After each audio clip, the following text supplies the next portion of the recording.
నమస్తే అన్న అందరికీ నమస్కారం.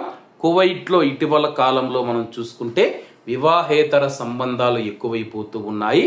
భార్య ఉన్నా కానీ భర్త మరొకరితో సంబంధాలు పెట్టుకుంటూ ఉంటే, భర్త ఉన్నా కానీ కొంతమంది మహిళలైతే ఇతర వ్యక్తులతో వివాహేతర సంబంధాలు పెట్టుకుంటూ ఉన్నారు.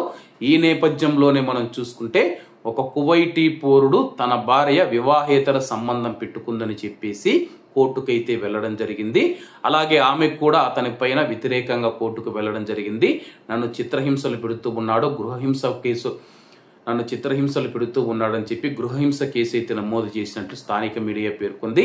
అలాగే దీనికి సంబంధించి పూర్తి విచారణ చేసిన తర్వాత కోర్టు సంచలనమైన తీర్పునిచ్చింది.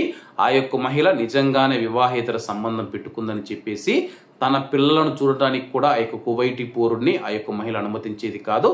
దీంతో ఈ యొక్క కువైటీ పౌరుడు తరపున ఉన్న న్యాయవాది ఎవరైతే ఉన్నారో కోర్టులో అయితే వాదించడం జరిగింది. నా క్లయింట్ అమాయకుడని చెప్పేసి తన బిడ్డలను చూసేందుకు కూడా ఆమె అనుమతించడం లేదు.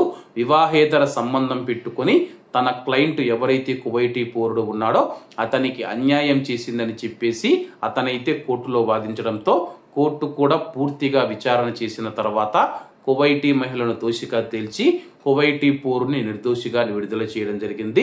కాబట్టి ఇటువంటి పరిస్థితులు ఉన్నాయి. కాబట్టి ముఖ్యంగా పెళ్ళైన తర్వాత భార్యాభర్తలుగా విడిపోతే తప్పు లేదు, కానీ తల్లిదండ్రులుగా ఎవరు విడిపోవద్దండి. దయచేసి వివాహేతర సంబంధాలు పెట్టుకోవద్దని చెప్పి కోరుకుంటూ అందరూ బాగుండాలి, అందులో మనం ఉండాలి. అందరికీ నమస్తే అన్న, జై హింద్.